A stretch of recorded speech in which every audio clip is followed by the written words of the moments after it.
Bismillah. Assalamualaikum warahmatullahi wabarakatuh. Innal hamdalillah nahmaduhu wa nasta'inu wa nastaghfiruh wa na'udzu billahi min sururi anfusina wa min sayyiati a'malina may yahdihillahu fala mudhillalah wa may yudlil fala hadiyalah. Asyhadu an la ilaha illallah wahdahu la syarikalah wa asyhadu anna Muhammadan abduhu wa rasuluh. Segala puji bagi Allah yang telah memberikan nikmat kepada kita semua, sehingga dalam keadaan apapun wajib kita bersyukur kepada Allah Subhanahu wa taala.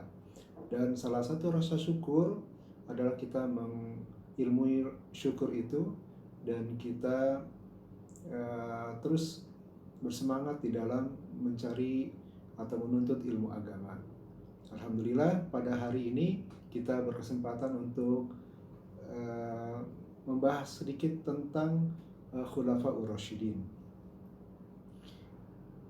Mudah-mudahan kalian tetap semangat, anak-anak yang soleha, selalu bersemangat di dalam menuntut ilmu dan beribadah kepada Allah Subhanahu wa taala ya. Baik, ulasan berupa tulisan dari Bapak pekan yang lalu sangat penting bagi kita untuk mengetahui tentang wafatnya Rasulullah Shallallahu Alaihi Wasallam. Sebagaimana kita ketahui bahwa Nabi Muhammad Shallallahu Alaihi Wasallam juga adalah manusia biasa seperti kita yang akan mengalami kematian. Dan hikmahnya kita mengetahui bahwa tidak ada musibah yang sangat besar bagi kita kaum muslimin. Tidak ada musibah yang paling besar selain daripada berita tentang wafatnya Rasulullah SAW. Maka ketika kita membicarakan tentang kematian Rasulullah SAW, maka kita tidak menyikapinya dengan biasa saja, tapi dengan penuh rasa kecintaan kita kepada beliau SAW. Kalau kemarin kita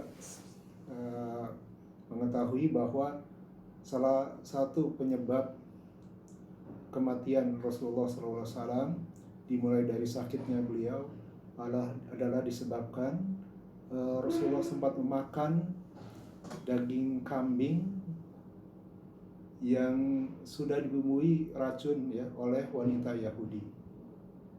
Tapi ada hikmah di sini bahwa bolehnya kita memakan hewan sembelihan yang disembelih oleh ahlul kitab. Siapa itu ahlul kitab? Yaitu Yahudi dan Nasrani. Ya, kita sebelumnya baca bismillah, kemudian kita makan dan itu menjadi halal. Namun kondisinya sangat di luar dugaan bahwa Rasulullah sempat memakan sedikit ya, kemudian dimuntahkan daging kambing yang telah dibumbui racun. Dan ini baik, selanjutnya ada sikap atau ada keadaan kaum muslimin pada saat wafatnya Rasulullah. Ada beberapa keadaan. Yang pertama, keadaan kaum muslimin ada yang menerima terhadap kabar bahwa Rasulullah itu wafat. Ada yang menerimanya,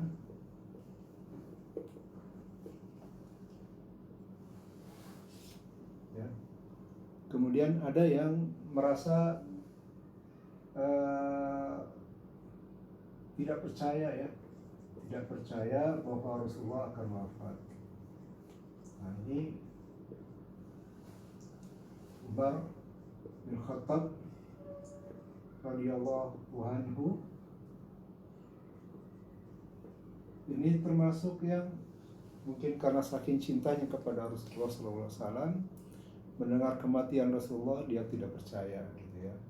Bahkan mengancam siapa yang mengatakan Rasulullah itu wafat maka akan dipukul oleh Umar bin Khattab. Kemudian kabar wafatnya Rasulullah disampaikan kepada Abu Bakar radhiyallahu anhu karena melihat keadaan yang cukup kacau ya.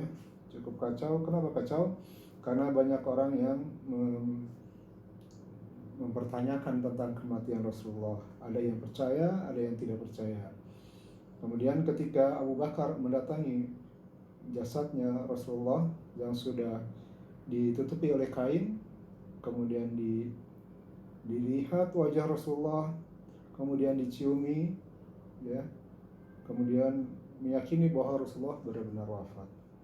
Kemudian pada saat itu Abu Bakar pergi untuk bertemu kerumunan orang sambil membacakan firman Allah, "Wa ma Muhammadun illa rasulun qad khalat min qablihi rusul afa in mata aw qutilan qalabtum ala aqabikum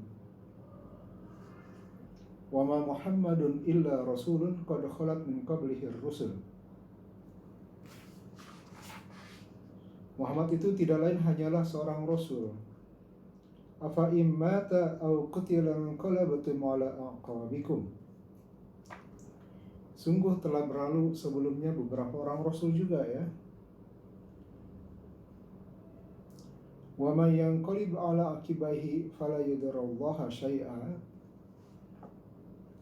Apakah jika dia wafat atau dibunuh kamu berbalik ke belakang, ya, bakal murtad gitu, ya. Wa sayajzillahu syakirin. Maka barang siapa yang berbalik ke belakang, maka ia tidak dapat mendatangkan mudarat kepada Allah sedikit pun, dan Allah akan memberi balasan kepada orang-orang yang bersyukur. Surat Al-Imran ayat 144. Dan ketika dibacakan firman Allah ayat surat Al-Imran ayat 144 ini, maka memberikan kesadaran kepada orang-orang yang tidak percaya bahwa Rasulullah wafat, ya. Akhirnya bahkan seorang Umar bin Khattab radhiyallahu anhu pun seolah-olah baru mendengar ayat ini, ya, saking terkejut dengan berita kematian Rasulullah SAW. Jadi ada yang menerima, yang menyadari bahwa Rasulullah adalah seorang Rasul yang juga wafat, sebagaimana para Rasul yang lain juga wafat. Kemudian ada yang merasa tidak percaya, ya. Namun di balik ini semua, setelah Rasulullah wafat, maka ada orang-orang yang jadi di tubuh kaum muslimin ada yang masuk dalam kategori orang-orang munafikin, ya. Orang-orang munafik pada saat Rasulullah wafat, maka ketahuan nih sifat kemunafikannya. Mereka menentang beberapa syariat, diantaranya adalah mereka enggan membayar zakat, ya.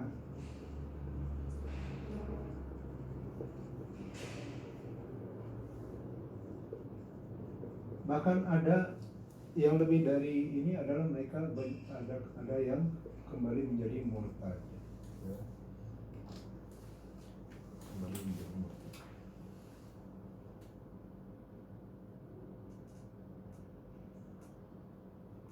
Barangkali karena keimanan mereka, ya, ada juga yang memang berasal dari suku-suku Arab di sekitar Madinah, itu yang belum kuat keimanannya, belum kuat keislamannya.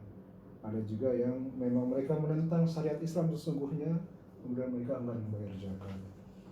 Maka Abu Bakar radhiyallahu anhu yang sebenarnya sudah secara aklamasi, ya, secara penunjukan oleh Rasulullah, sahabat Abu Bakar As-Siddiq, ya, menjadi pemimpin kaum muslimin menggantikan Rasulullah SAW, ya. Maka dimulainya pada saat Abu Bakar As-Siddiq, ya, maka pemerintahan atau kekhalifahan yang disebut Khalifatul Rasyidin itu dimulai.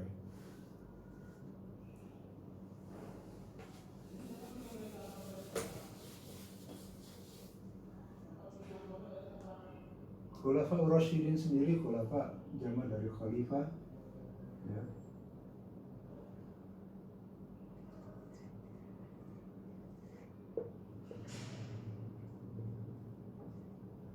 Jamak dari khalifah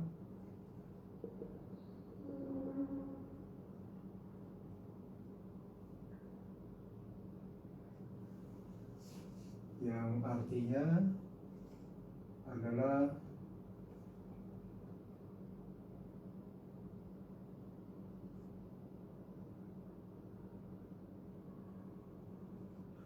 pemimpin ya. Kemudian Ar-Rasyidin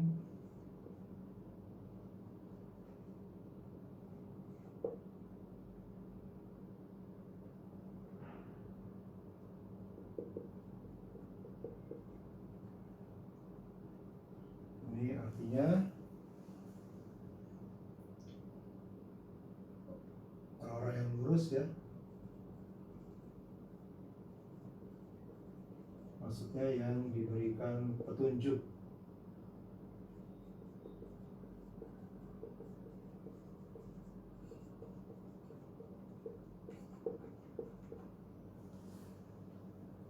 Dimulai dari Abu Bakar Asy-Siddiq radhiyallahu anhu, kemudian Umar bin Khattab, kemudian Utsman, kemudian Ali. Nah, akidah Ahlussunnah wal Jamaah menetapkan bahwa pengganti Rasulullah SAW adalah Abu Bakar. Setelah Abu Bakar baru Umar, setelah Umar baru Utsman, setelah Utsman baru Ali. Tidak seperti pemerintah apa yang diyakini oleh orang Syiah, bahwa Abu Bakar katanya mengambil kepemimpinan Ali atau kekhalifahan Ali. Dan ini menunjukkan bahwa urutan dari Abu Bakar hingga Ali menunjukkan keutamaan yang lebih ya. Abu Bakar lebih utama daripada Umar, Umar lebih utama daripada Utsman, dan Utsman lebih utama daripada Ali. Dan Abu Bakar ditunjuk oleh Rasulullah SAW, begitu juga Umar ditunjuk oleh Abu Bakar. Ketika Utsman maka diadakan musyawarah, begitu juga dengan Ali. Jadi sistem pemilihan dalam Islam ada dua. Yang satu penunjukan dari pemimpin sebelumnya kepada pemimpin yang baru. Kedua adalah musyawarah. Ini cara memilih pemimpin. Jadi ketika Rasulullah SAW menjelang wafatnya, Rasulullah memanggil Abu Bakar As-Siddiq untuk menggantikan beliau sebagai imam. Ya, pada saat itu salat subuh dan salat zuhur, Abu Bakar menggantikan posisi Rasulullah SAW. Kenapa? Karena dalam Islam pemimpin juga dia menjadi imam sholat. Jadi kalau ada Pak RW atau Pak RT, maka dia sebenarnya lebih berhak untuk menjadi imam sholat berjamaah di masjid atau mushola. Ya. Ini seperti ini. Kemudian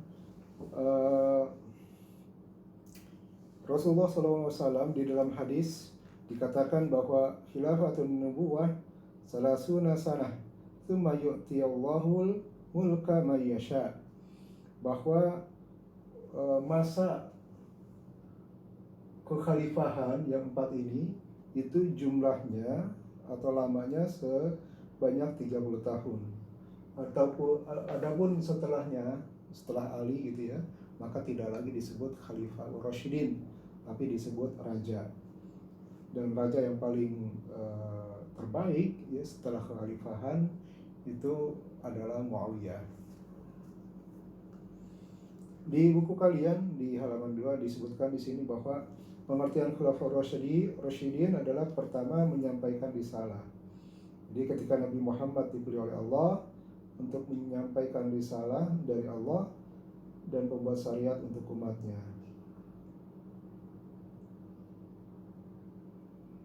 Yang kedua, pemimpin kaum muslimin. Maksudnya ini yang menjadi tugas dari Rasulullah SAW, yang juga pemimpin di antara sahabat ya. Kemudian yang kedua juga merupakan tugas daripada Khulafaur Rasyidin, yaitu mengarahkan kaum muslimin kepada kebenaran dan menjauhkan mereka dari keburukan. Baik, anak-anakku sekalian,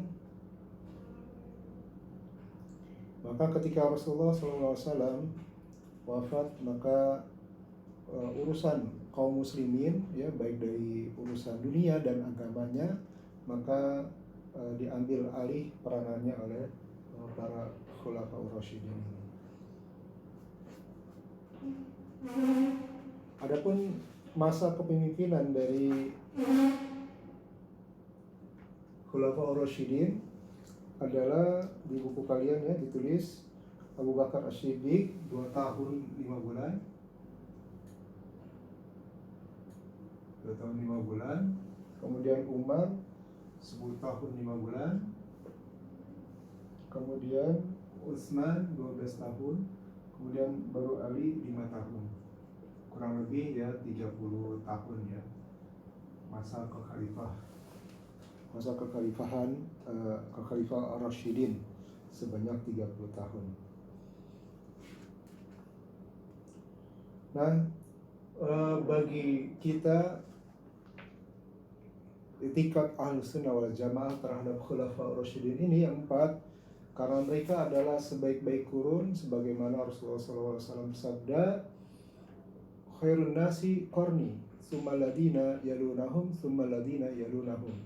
Sebaik-baik kurun, ya, kurun ini zaman adalah pada zamanku, kemudian setelahnya, kemudian setelahnya. Artinya pada zamanku, kata Rasulullah, ya tentu ketika Rasulullah hidup, kekhalifahan yang ada 4 ini adalah yang terbaik, ya, orang-orang yang terbaik. Makanya Rasulullah SAW bersabda juga di dalam memegang teguh agama Islam ini sebagaimana yang dipahami oleh mereka, ya, alaikum bisunnati wa sunnatil khulafaur rasyidin al-mahdiyyin min ba'di. Hendaklah kalian berpegang teguh dengan sunnahku dan sunnah khulafaur rasyidin yang mendapat petunjuk setelahku. Jadi apa yang mereka sampaikan dalam hal masalah agama tidak berbeda, tidak ada perbedaan antara mereka dengan Rasulullah SAW, karena mereka adalah murid daripada Rasulullah SAW, murid yang terbaik, dan Rasulullah adalah guru yang terbaik bagi mereka. Apa yang berupa agama dalam Islam, ya, berupa ilmu dalam agama, maka lihatlah bagaimana mereka memahami agama itu. Baik, silakan dibaca tentang rangkumannya pada halaman 4 dan 5. Rangkumannya bahwa yang pertama, para sahabat berselisih dalam menyikapi berita wafatnya Rasulullah, ya. Kemudian yang kedua, setelah wafatnya Rasulullah, maka orang-orang munafik mulai menampakkan diri. Ada yang murtad, ada juga yang mereka enggan membayar zakat. Kemudian 2 peranan Nabi Muhammad yang ditunaikan, yaitu penyampai risalah, kedua adalah pemimpin kaum muslimin. Nah, pemimpin kaum muslimin ini setelah Rasulullah wafat, maka digantikan peranannya oleh Khulafaur Rasyidin. Poin yang keempat rangkumannya, Khulafaur Rasyidin adalah para pemimpin yang lurus di atas jalan kebenaran. Khalifah yang paling mulia adalah Abu Bakar, ya, seperti tadi yang Bapak sampaikan, Abu Bakar yang paling terbaik, setelah itu Umar, setelah itu Utsman, setelah itu Ali. Dan masa kekhilafahan berlangsung selama 30 tahun. Baik, Bapak rasa cukup, ya, penjelasannya. Silahkan kalian bisa membaca peristiwa tentang wafatnya Rasulullah, ya, ada banyak hal yang dibahas, terutama tanda-tanda Rasulullah wafat, yaitu, dan kita bisa mengambil hikmah dari pelajaran ini, dan kita bisa memantapkan, ya, keyakinan kita terhadap agama ini, bahwa, ya, yang tadi, ya, bahwa khalifah yang 4 ini tidak lepas dari tuntunan Rasulullah SAW, tidak lepas dari mereka itu memiliki pemahaman agama yang benar. Subhanakallahumma wa bihamdika asyhadu an la ilaha illa anta astaghfiruka wa atubu ilaik. Assalamualaikum warahmatullahi wabarakatuh.